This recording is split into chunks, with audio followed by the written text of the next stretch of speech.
Une énorme griffe monstrueuse, semblable à celle d'un crabe, se referme sur la gorge d'une bête incroyablement grande, semblable à une anguille.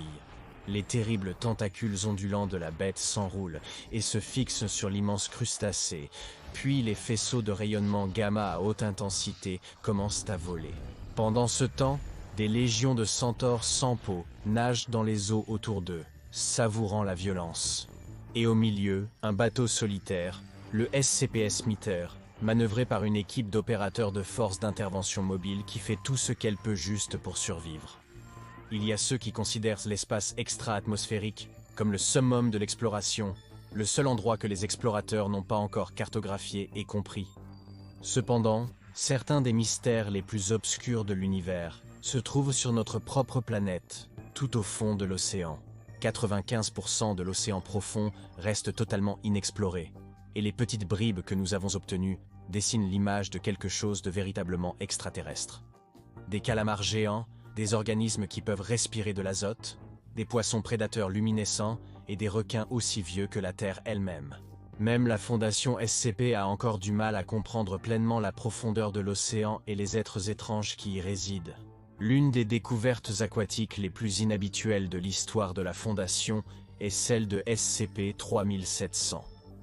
SCP-3700 fait référence à une zone circulaire dans la mer du Nord d'un diamètre de 800 km. Les eaux y sont anormalement profondes pour la région, le plancher océanique reposant à 5 km sous la surface de l'océan. Il y a deux entités présentes dans les eaux de SCP-3700 désignées, SCP-3700-1 et SCP-3700-2. Les interactions entre ces deux entités sont responsables des changements anormaux des conditions météorologiques et géologiques dans la zone. SCP-3700-1 et SCP-3700-2 interagissent toujours lors des équinoxes de printemps et d'automne de chaque année, mais ils se confrontent également tout au long de l'année, apparemment de manière aléatoire. Mais que sont exactement SCP-3700-1 et SCP-3700-2 ? Outre d'être des créatures terrifiantes des profondeurs, SCP-3700-1 est un arthropode qui ressemble esthétiquement au homard européen, seulement beaucoup plus grand, mesurant 6 km de longueur. La créature est verte, avec un mélange de marques bleues, jaunes, roses et rouges sur le dessus de son exosquelette qui ressemble à un visage de femme. Elle a 6 membres préhensils, dont 4 se terminent en griffes, et 8 jambes. Les 4 yeux de l'entité sont composés et orange, attachés à des tiges. Quiconque s'approche suffisamment pour observer la carapace de la créature en détail remarquera des cicatrices, des fissures et de petits trous indiquant des années et des années de dommages. SCP-3700 a plusieurs qualités anormales en plus de sa taille. En combat, il est capable de frapper avec ses appendices et de produire des bulles de cavitation avec une force supérieure à plusieurs tonnes de dynamite. 2 des yeux de l'entité sont capables de projeter des radiations gamma concentrées sur une cible choisie. La créature a la capacité d'influencer la météo autour d'elle, dispersant les tempêtes qui entravent sa capacité à se déplacer facilement et peut atteindre des vitesses allant jusqu'à 100 km/h. Malgré sa puissance immense, SCP-3700-1 n'est pas agressif et a tendance à ignorer les êtres à proximité autres que SCP-3700-2.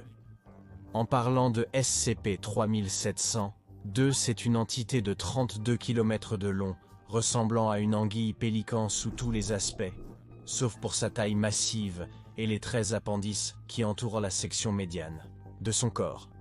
Ces appendices, qui se replient à l'intérieur de son corps lorsqu'ils ne sont pas utilisés, ressemblent aux tentacules d'un poulpe, avec des ventouses. La majorité du corps de l'entité est constituée d'une queue sinueuse, se terminant en un point aigu. On estime que sa bouche ouverte a une profondeur de 3 km. Sa chair est noire, et elle a des lignes bioluminescentes blanches, violettes et rouges en forme de visage d'homme de chaque côté de son torse. Les propriétés anormales de SCP-3700-2 incluent la capacité d'invoquer des tempêtes de la gravité des ouragans de catégorie 5, et la capacité de produire des tourbillons qui attirent tout navire dans un rayon de 150 mètres pour pouvoir les déchirer. Il est également capable de produire des ondes sonores à haute énergie, ainsi que du feu bleu qu'il émet de son œsophage.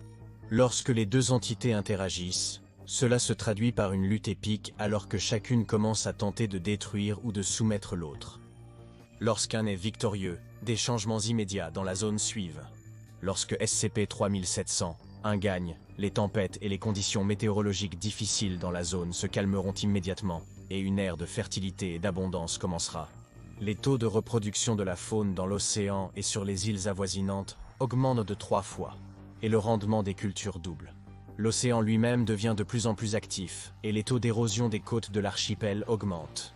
Cependant, lorsque SCP-3700-2 gagne, les conditions météorologiques deviennent dangereuses avec des ouragans furieux, des températures fluctuant rapidement et des fronts de tempête en constante évolution qui causent la destruction des bâtiments et la perte de vie. Naturellement, cela rend tout voyage en mer dans la région extrêmement difficile, voire impossible. Les sources de nourriture aquatique sont chassées par des conditions difficiles, et le bétail est tué par l'exposition et la maladie. Les cultures ne peuvent pas prospérer dans les vents forts, le sol gorgé d'eau et le manque de soleil tout le temps. SCP-3700 nage dans toute la région, prédateur sur les navires insoupçonnés et menaçant la côte, jusqu'à ce que SCP-3700-1 se manifeste pour le défier à nouveau. SCP-3700-2 régurgitera également des instances de SCP-3456, bien que la manière ou la raison pour laquelle cela est possible soit inconnue. Pour ceux qui ne sont pas familiers avec SCP-3456, il s'agit d'un groupe de créatures semblables à des chevaux, sans poils, à 3 doigts, avec une peau épaisse et translucide, et des torses humains fusionnés à leur dos. Ils sont le plus souvent vus près des sites de guerre, d'attaques terroristes et de catastrophes naturelles dévastatrices. L'observation directe de l'une de ces entités attirera leur attention sur l'observateur, que l'entité poursuivra ensuite et capturera avant de disparaître. En raison de leur taille énorme et de leur capacité à se manifester de manière anormale dans leurs eaux d'origine, SCP-3701 et 2 ne peuvent pas être contenus sur un site de la Fondation. Au lieu de cela, leur confinement est géré par la force navale de la Fondation Delta Sept Tempête du Nord, qui patrouille dans la zone à l'aide d'une combinaison de cuirassés rénovés, de destroyers, de croiseurs et de navires de soutien. De plus, des mesures ont été prises pour supprimer les informations concernant SCP-3700 parmi la population générale. Les détails sur la profondeur inhabituelle des eaux à cet endroit ont été supprimés des textes publics et des publications scientifiques. SCP-3700-1 a été implanté avec des holoprojecteurs donovians qui le déguisent en un groupe de baleines à bosse. Si SCP-3700-1 rencontre SCP-3700, Delta 7 peut déclencher le protocole Maelstrom d'hiver. Cela consiste à déployer des ancres basées sur des harpons dans la tête de SCP-3700, pour le maintenir à un endroit précis. Ensuite, les navires travaillent ensemble pour cibler l'entité jusqu'à ce que SCP-3700 soit capable de la maîtriser. Si cela ne s'avère pas efficace, et que SCP-3700 ne peut pas être contenu, alors la force d'intervention mettra en œuvre le protocole Tumulte. À ce stade, les navires militaires et civils dans la zone doivent être évacués. Les routes commerciales et de ferry vers les archipels doivent être déviées pendant au moins 6 mois. Il y aura un engagement aérien et naval constant avec SCP-3700. Et une surveillance constante pour la réapparition de SCP-3700. Le comportement de SCP-3700 et SCP-3700 est en grande partie très prévisible avec une exception notable. Le 20 mars 2017, une paire de cuirassés appartenant à la Fondation SCP, connue sous le nom de Mither et Terran, sont arrivés à un point entre les archipels d'Orkney, Shetland et Faroe, dans la mer du Nord. Ils étaient accompagnés par la flotte habituelle de navires Delta 7. À environ 600 mètres des points d'ancrage du navire, l'eau a commencé à émettre des rayons de lumière intenses et brillants pendant une durée de 3 minutes. À ce moment-là, SCP-3700 est apparu, visible à travers la surface de l'eau. Delta 7 a retiré ses ancres, accélérant vers l'entité. Alors que les navires rattrapaient de l'entité, elle a levé 2 de ses pinces dans les airs, les cliquant ensemble dans un salut amical. Les navires Delta 7 ont suivi l'entité le long de son chemin de nage habituel pendant 30 minutes. Et pendant ce temps, tout était paisible. Mais cette paix n'a pas duré longtemps. La marée a commencé à changer littéralement, alors que de grands murs de nuages noirs se formaient au-dessus, les vents se sont levés, et les vagues se sont agitées violemment en réponse. SCP-3701 a levé ses pinces au-dessus de sa tête. les agitant en un mouvement circulaire et écartant les nuages au-dessus de lui et de Delta 7. Mais cet effort a beaucoup coûté à la créature, et après 30 secondes, ses antennes ont commencé à tomber, et elle a baissé ses pinces, pourtant le trou dans les nuages est resté, permettant à un rayon de soleil de percer et de descendre sur les navires de la Fondation, à 600 mètres devant les eaux de l'océan, ont commencé à se déchaîner et à mousser, projetant de l'écume et des vagues dans l'air. SCP-3700. 2 a émergé de sous la surface, sa tête pointée vers le haut. Il a continué à monter jusqu'à ce que le sommet de ses tentacules puisse être vu juste au-dessus de l'eau, puis s'est arrêté pour plier son torse et tourner sa tête horizontalement. Sa mâchoire s'est décrochée, exposant des rangées de dents dentelées. La bête a poussé un rugissement puissant, accompagné d'un jet de flammes bleues. À la vue de son rival, SCP-3700, un a plongé sous la surface, disparaissant de la vue. Le SCP-Meter a ordonné au reste des navires de mettre en œuvre le protocole Winter Maelstrom. Delta 7 s'est dispersé à partir du point de submersion de SCP-3700. 1 et les 13 destroyers ont tiré leurs harpons sur SCP-3700, 2 s'incrustant dans la tête de l'entité. Naturellement, cela a mis la créature en colère, et elle a commencé à rugir et à gémir, faisant tourner son corps inférieur avec assez de vigueur pour générer un tourbillon. Les croiseurs ont ouvert le feu avec une combinaison de canons L et d'armes conventionnelles afin de distraire l'entité, pendant que les destroyers tirèrent leurs lignes de harpons tendues, traînant sa tête dans un cercle continu. Pendant ce temps, les cuirassés se sont mis en position et se sont préparés à tirer sur la marque de Meter. 3, 2, 1, feu. La première salve a heurté SCP-3700. 2, et il a grondé de douleur, se débattant d'avant en arrière, avant d'ouvrir sa bouche et de cracher une instance de SCP-3456 dans l'eau. Dès qu'il a touché l'eau, le monstre équin a commencé à avancer à une vitesse de 50 km/h, se dirigeant vers les destroyers, en particulier le SCPS Selkie. Le Selkie a essayé de réorienter ses armes pour bloquer l'attaque de la créature, mais celle-ci bougeait trop vite pour que le Selkie puisse adapter. Le Selkie a été soulevé hors de l'eau par la créature, alors que les membres de l'équipage s'accrochaient désespérément aux rambardes et à leurs armes. Tandis que l'équipage résistait, la créature les attaquait, cherchant à les extraire du navire. Alors que le Selkie était occupé, SCP-3700 2 a pu attaquer à nouveau, bombardant un autre navire avec un jet de feu bleu. Un fort craquement retentit à travers la mer, alors que le Selkie retombait dans l'eau, l'instance SCP-3456 hurlant de douleur. SCP-3700. 1 a émergé de la surface, frappant la créature avec ses membres semblables à des massues, chaque coup émettant un autre fort craquement. Le troisième coup a déchiré l'instance en deux, envoyant son torse humain dégringoler dans les airs et au-delà du SCP-Meter. Libérée de son attaque, la Selkie a avancé à toute vapeur, tendant à nouveau la ligne du harpon et tirant SCP-3700-2 hors de sa trajectoire. Plusieurs membres de l'équipage de la Selkie ont été jetés par-dessus bord pendant la lutte, et alors qu'ils luttaient pour garder la tête hors de l'eau, SCP-3700-1 les a ramassés, les plaçant sur le pont d'un destroyer à proximité et hors de danger. Avec les membres de l'équipage sauvés, SCP-3700-1 a fixé son regard sur son ennemi, nageant vers le bord du tourbillon et émettant une lueur luminescente de 2 de ses yeux. Un barrage constant de tirs de canon sur SCP-3700. 2 commençait à faire son effet. La Meter a ordonné à la flotte de se préparer pour le coup de grâce. Comme si elle répondait à l'appel de la Meter, SCP-3700-1 a tiré plusieurs salves concentrées de radiation gamma sur son ennemi, laissant de grands trous dans la créature sur leur passage. SCP-3700-2 a hurlé, se débattant si fort qu'il a cassé les lignes de harpon et créé des vagues assez grandes pour repousser les navires en arrière. Avec sa nouvelle liberté, SCP-3700-2 a empalé SCP-3700-1 à travers le milieu du corps avec la pointe barbelée de sa queue, le soulevant et le sortant de l'eau avec la force du coup. SCP-3700-1 a désespérément essayé de se libérer, attaquant la queue avec ses membres semblables à des massues. Mais le combat était vain, et après un moment, tout mouvement s'est arrêté. SCP-3700-1 était, pour au moins la durée de cette manifestation, mort. SCP-3700-2 a jeté le cadavre dans l'eau, le lançant au-delà de Delta 7 où il s'est écrasé dans l'eau et a coulé dans les profondeurs ci-dessous. Delta 7 a été ordonné d'initier le protocole Tumulte. Les navires Delta 7 se sont détournés de SCP-3700. 2 et se sont préparés à évacuer la zone.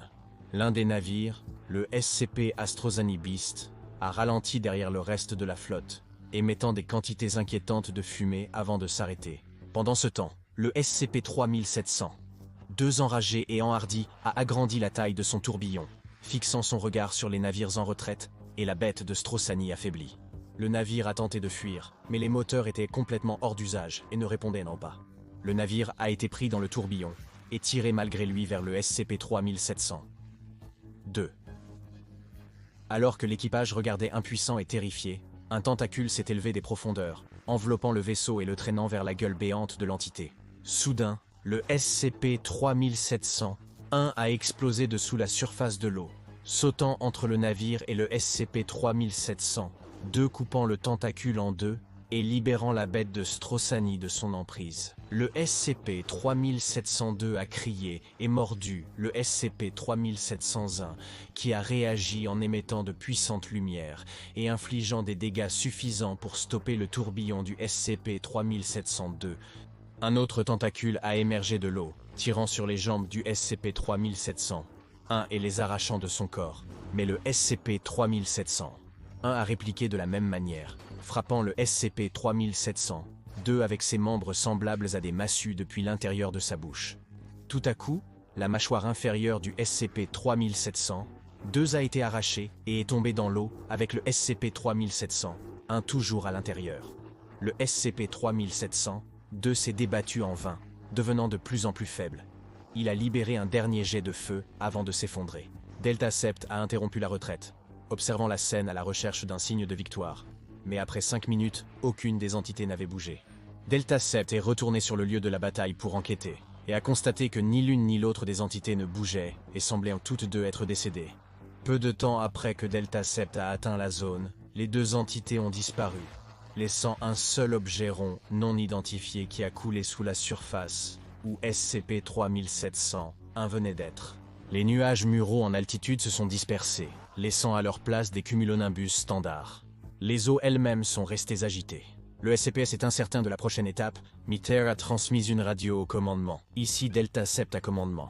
Delta Sept est reçu, a confirmé le commandement. Nous avons une petite situation. Allez-y, Delta Sept, SCP-3700. 1 et 2 sont tous les deux hors service. Le commandement est resté silencieux pendant 10 secondes, troublé par l'information. Répétez, Delta Sept. Le MITER a confirmé. SCP-3700, 1 et 2 sont hors service. Le commandement a demandé au MITER de se préparer. Après 3 minutes de silence radio, la communication a repris avec la question. Les effets de l'une ou l'autre des entités sont-ils actifs? A. Négatif, commandement. Y a-t-il une trace de l'une ou l'autre des entités? Négatif également. Il semble que l'anomalie a été neutralisée. Delta Sept doit rentrer à la base pour débriefing après chaque tentative de récupération. Avec leurs prochaines étapes claires, Delta Sept a attaché les Strassnebies à plusieurs remorqueurs, se préparant à tirer le navire en sécurité. Une autre surprise les attendait encore. Le SCPS MITER a commencé à détecter des niveaux inhabituels de radiation gamma, ainsi qu'un contact sonar à une profondeur de 3 km. Ils ont sollicité le commandement pour l'autorisation de déployer des submersibles pour l'exploration. 1 minute de silence a suivi, alors que le commandement prenait une décision. Refusé, retourner à la base pour débriefing. Et ainsi, Delta Sept a commencé à évacuer la zone une fois de plus, s'éloignant dans la direction opposée de la bataille. Dans les 5 minutes suivantes, les caméras de surveillance des navires ont enregistré une scène insolite. Alors que les niveaux de radiation gamma continuaient d'augmenter, la turbulence de l'océan s'est également aggravée, faisant tanguer les petits navires et les menaçant presque de chavirer. Puis, tout à coup, l'eau s'est calmée, et 4 grandes sphères jaunes sont apparues sous la surface, à environ 300 mètres de Delta Sept. Elles sont restées là pendant 2 minutes avant de disparaître. Après cela, un nouveau contact sonar a été détecté, à 5 km de profondeur, directement sous le commandement de la force opérationnelle. Nous avons perdu le signal du contact précédent, et ne détectons plus de radiation gamma. Nous détectons un nouveau contact à 5 km de profondeur, grand et métallique. Après une délibération supplémentaire, le commandement a répondu. Delta Sept, vous êtes autorisé à déployer des submersibles à des fins d'exploration. Soyez avertis, si SCP-3700-2 se manifeste, les équipes d'exploration doivent être considérées comme perdues et vous devez retourner à la base. Les conséquences de cet incident, ainsi que ce qui pourrait encore se cacher dans les profondeurs sous SCP-3700, sont encore inconnus. Allez maintenant voir SCP-169 Leviathan et SCP-057 IT sous la mer.